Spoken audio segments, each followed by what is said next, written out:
For all the Leaf fans who thought this free agent frenzy was a little too quiet, that loud enough for you? Wow. Where to begin? I guess I begin with the trade. No, we begin with how we found out about the trade. Paul Bissonnette, Biz Nasty 2.0, in case you missed the first one, tweets, "The Leafs just made a big move." And I saw that and I'm like, right. Sure they have. Then Chris Johnston tweets, "Tyson Barrie heading to the Leafs." I'm sorry, what? Then Biz Nasty tweets this, a picture of him actually out at lunch with Tyson Barrie, and then we find out the full details. This from capfriendly.com, I mean the kings of the business at this point. The Colorado Avalanche acquire Nazem Kadri, Calle Rosen, and a 2020 third-round pick.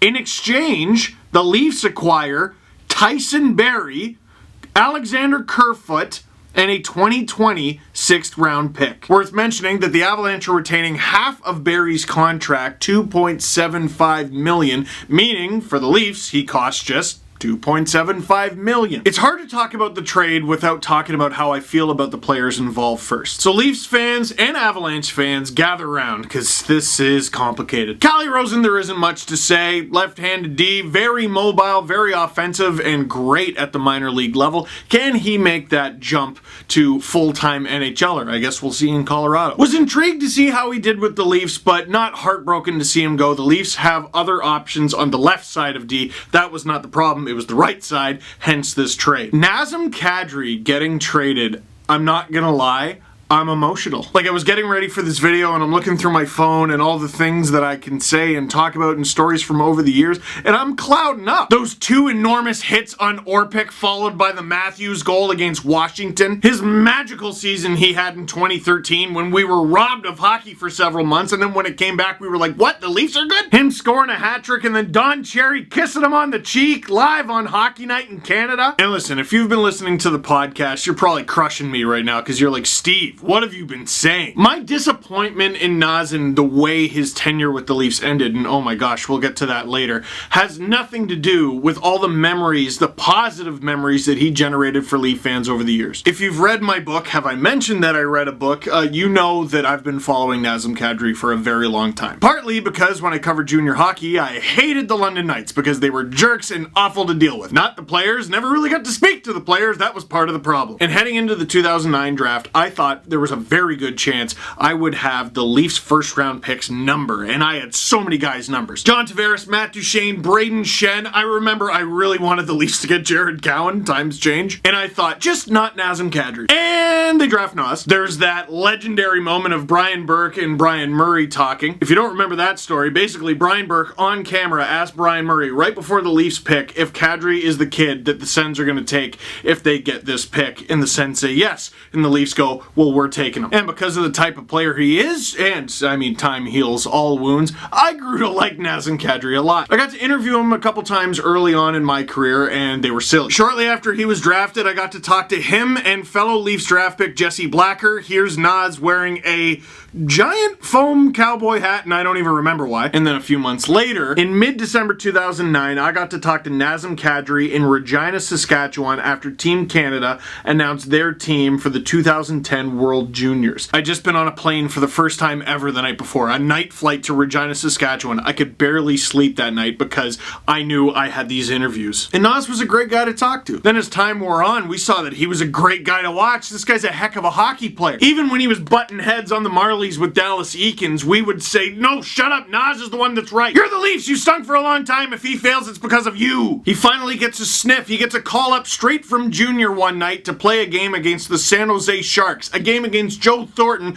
a man who, years later, he would rip out part of his beard. And for a decade, Nazem Kadri has been a Leaf. Through the Ron Wilson era, through the Randy Carlyle era, how the heck did Nas get out of that? Through the Peter Horacek era, how did any of us make it through that? And then Mike Babcock shows up and he says, Nas, I'm gonna give you awful minutes and it's gonna be a terrible time and you're gonna learn from it. But this was the ultimate opportunity that Leaf fans screamed for Kadri to get for years after he toiled behind Tyler Bozak in the depth chart. And he finally gets this opportunity as the #1 center on one of the worst rosters that the Leafs ever assembled, and they finish in last place. Then Austin Matthews and William Nylander and Mitch Marner all arrive at the same time, and he scores back-to-back 32-goal seasons. But Nazem Kadri, to us, to Leaf fans, was so much more than the goals he scored. And it wasn't just the hits he lay or his willingness to drop the gloves, although that did endear himself to a fan base that grew up cheering for Doug Gilmour, Wendell Clark, Gary Roberts, Shane Corson. So much of the fan base, and I'm going to say the younger part of the fan base, really latched onto him as our guy. Give our guy a shot. And because he played with this old school style, with this new school swagger, he actually won a lot of older fans over too, I think. He was fun. He was brash. He was electrifying. He embraced the fans. He's everything you want in a hockey player in this city. And to some, he was even more than that. Like, check out Fatima's tweet here. Naz was one of the reasons why so many Muslim/brown people started watching hockey, including myself. He was our very own, and it was rare to see that in a league like the NHL.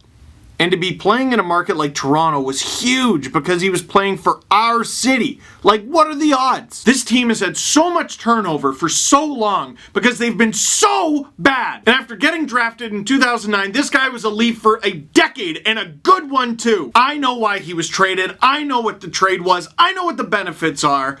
But I'm sad this guy's left, man. I really am. Left is unfair. He was traded. And Toronto, maybe better than any other sports city right now, should understand the value of ignoring your feelings in a trade. This is a rough one. I don't even want to put this one. Leafs move Kadri to Avs. Tough break for Bruins. Kadri arguably the Bruins MVP in round 1 each of the last 2 seasons. Yeah, imagine if the Bruins had him against St. Louis. Listen, if Kadri had not gotten suspended in game 1 against Boston 2 years ago, the Leafs might have beaten Boston. If Nazem Kadri does not get suspended the following season in game 2 against Boston, mark my words, the Leafs beat the Bruins in that series. And they made it to the Stanley Cup final. Who even knows? I walked into Sportsnet today and I was thinking about this. If someone were to take the Sportsnet Twitter account and just tweet the F word, even by accident, would they get fired right away? I don't know, but they'd probably get in trouble. What if they did it again? If you're their boss, you don't gotta fire them. But if they do it a third time, it's your fault. Now you're getting fired. Dubas said something at the end of the season that was incredibly true, and that is that Nazem Kadri provides something for the Toronto Maple Leafs that they do not have in abundance. And he was talking about his rough, feisty style. And in the past 2 playoff series, it didn't matter. The Leafs have played 14 playoff games over the past 2 seasons, all of them against Boston.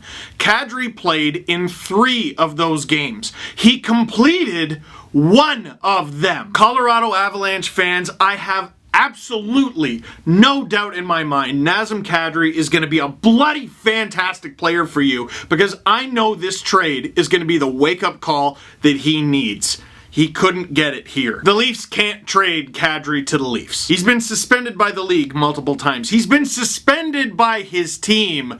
This will get his attention. And when you get Nazem Kadri's undivided attention, he is a nightmare on skates. And on a team like the Colorado Avalanche, with that monstrous 3-headed monster that they have up front, oh, Naz is gonna have some fun. You guys are really gonna enjoy Nazem Kadri. Please take care of him, Colorado. Please take care of this human being. And Naz, best of luck, man. God, this sucks. And then there's the other guys. Tyson Barrie is a good defenseman who shoots right. He is the first one of those the Leafs have had in multiple years. Okay, the Leafs' best right-hand shot defenseman last season was Nikita Zaitsev. Don't disagree with me. It wasn't Justin Hall. It wasn't Igor Ozhiganov. What about Hainsey don't shoot right? The year before that, it was Nikita Zaitsev, Connor Carrick, and Roman Polak. Take your pick. The year before that, it was Nikita Zaitsev and Connor Carrick and Frankie Corrado. Remember him? And Alexei Marchenko. You probably don't remember him. The year before that, you had Roman Polak, Frankie Corrado, and 16 games of Connor Carrick. And the year before that, the Leafs' best right-handed defenseman was Cody Franzen by far, because the other 3 options were Roman Polak, Stefan Robida, who has an entire island now, and Corbinian Holzer. Tyson Barrie is the best right-handed defenseman the Toronto Maple Leafs have had in a very long time. Very long time. I've seen him referred to as the right-handed Jake Gardner. Buddy, you tell right-handed Jake Gardner to come on down, because I am okay with that, friend. I've seen people talk about Tyson Barrie's defensive inefficiencies, and you know what? It's worth mentioning. The Leafs wanted a guy who was good at defense, and supposedly has a little bit of trouble with that. But what I have thought over the past couple years is, well, you know, you can't have everything. I want Colton Parayko. I want Alex Pietrangelo. I want Aaron Ekblad. I want a Bugatti. You know what's funny? If I was offered a Bugatti or one season of Alex Pietrangelo, I'd take Petro. So I thought, well, if you can't have a defender who does absolutely everything, how about a defender who can move the puck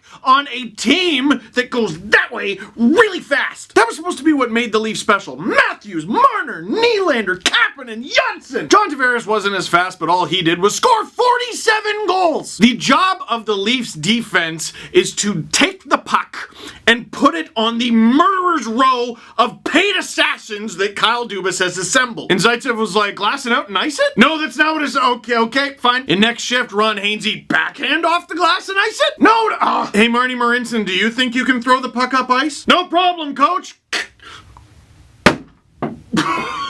Check it out. My wife is gonna be mad. And we had just painted over the mark that I left from the Nashville 9-2 video. Oh well. Point is, the Leafs had guys who could do that on the left side. Gardner, Riley, Muzzin by the end of the season. But they weren't really able to do their thing because every team knew it was coming. Morgan Riley and Tyson Barrie as a top pairing could be nice. And for all the people that I've seen talking about, well, actually, that's not that great of a pairing, here's the thing. It doesn't even need to be. The thing about the Leafs is their forwards are better than yours. They are. Unless you're like Tampa, and I mean, first of all, the salary cap doesn't even apply to you. Second, sign Braden Point. I think I know what your retort might be. Point is, the Leafs forward group, when it's all fully signed, is probably top 5 in the NHL. Every team is going to have weaknesses, but for the Leafs, it ain't goal scoring. Freddie Anderson is a really good goalie. Their defense stinks. Tyson Barrie is a significant upgrade to the Leafs defense, and they will be a better team for it. Now, like a lot of you, I was super skeptical with the Leafs acquiring Cody Ceci. I understood why it happened. People were talking about, well, you know, he's going to be on the third pair, and I'm like, what? The other two right-handed Leaf D-men who are in the lineup are going to be like Justin Hall and Liljegren? Cece's going to get pushed down the lineup by who? Oh, Tyson Barrie? Good start. I still get the feeling the Leafs aren't done when it comes to re-sculpting their defense, but that is a very good start. And now for an unfortunate question, Muzzin and Berry are both UFAs next year. Which one does Toronto sign if they can sign only one? I see you like horror movies. My immediate assumption is because the Leafs have Morgan Riley and he's still under contract, they would sign Tyson Barrie instead of Muzzin. That's my logical answer. My human answer is that sounds like tomorrow's problem. Tomorrow can deal with that. The problem was the Leafs defense today was garbage. Today, right now, at this moment, garbage dump, banana peels, flies flying all around, green stinky lines like in the cartoons. Terrible. And now Jake Muzzin and Tyson Barrie, with half his salary retained, make like, what, $7 million combined this season? You can have Jake Muzzin and Tyson Barrie or 1 year of Kevin Hayes. Whether or not Muzzin or Barrie are re-signed, either of them, one of them, tomorrow, that's the Leafs' problem. The fact that both of those guys are Leafs right now, that's everyone else's problem. And of course there's this. I can't wait to get there and try to win a Stanley Cup with these guys. Tyson Barrie, you beautiful man! I am sad that Nazem Kadri is no longer a Leaf, but there's nothing I can say that will bring him back to the Leafs. A trade was made. Decisions were made. So here's to the future, and here's to Tyson Barrie is a Leaf! Now, of course, there was another guy in this trade.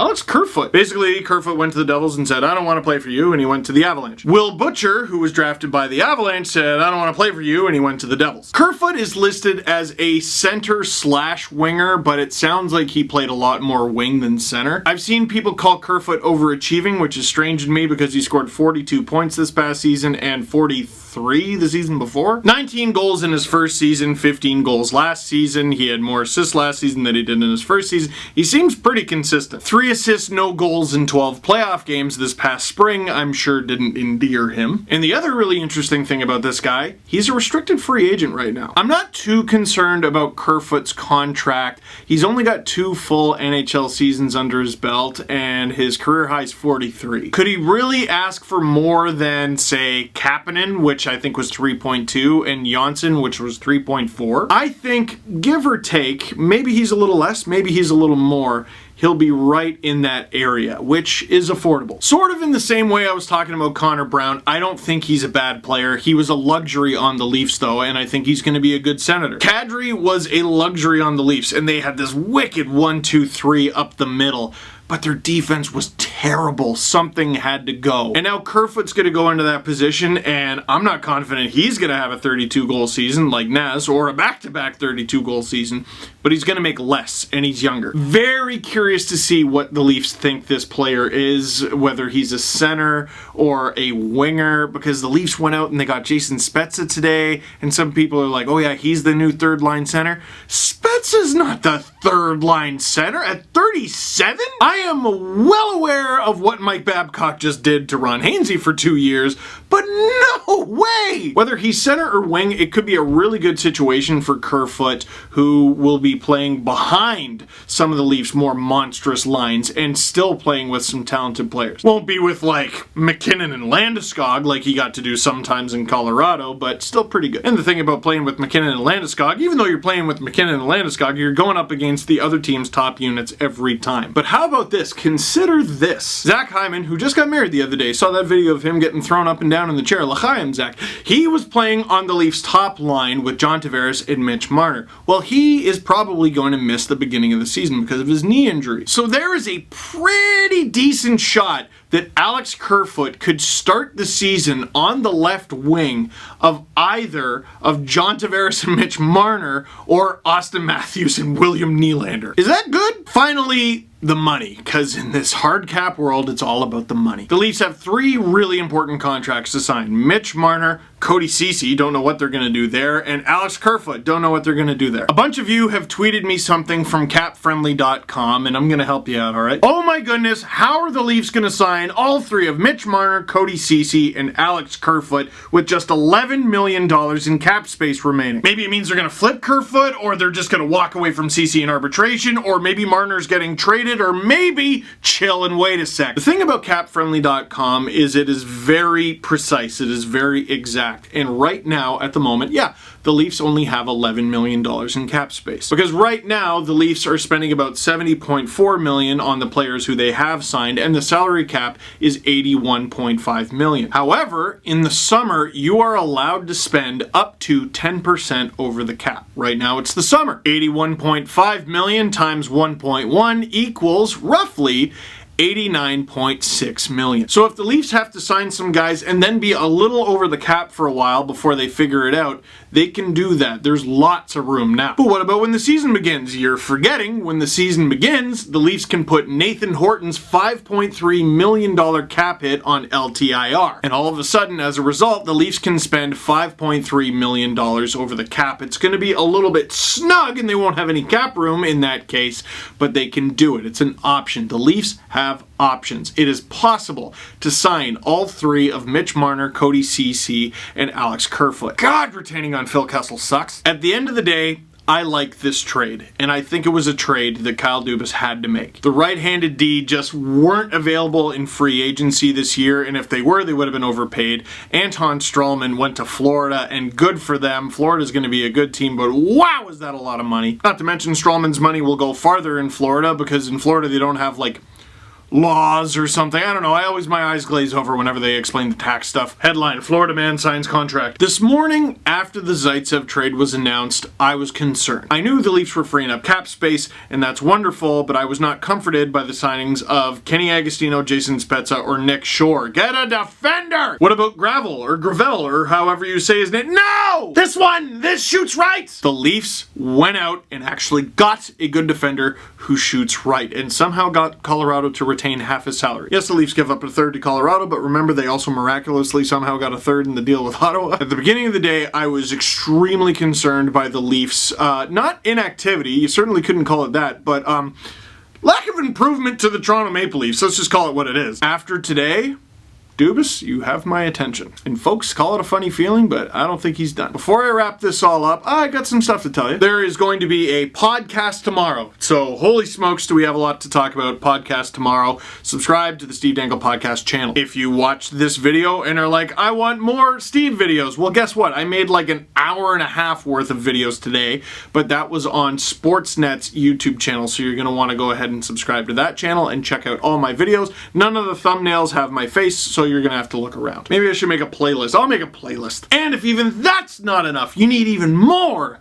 Tomorrow, or by the time you watch this today, Tuesday to Friday, okay, I'm going to be filling in on the Jeff Blair Show on Sportsnet 590 The Fan. That's from 9 in the morning until noon, where we're going to talk a big old bunch of hockey and a little bit of basketball, and maybe the Blue Jays will sneak in there, but so much stuff happened today, I don't even know. And at some point, I will probably close my eyes and open them again. But lots of hashtag content for you to enjoy, and that is it for this one. Thank you very much for watching. Click like if you like this video. Click subscribe if you really liked it. Tell all your friends. There's so much stuff on the end screen that's gonna come up. It's not right now. I don't talk over it anymore.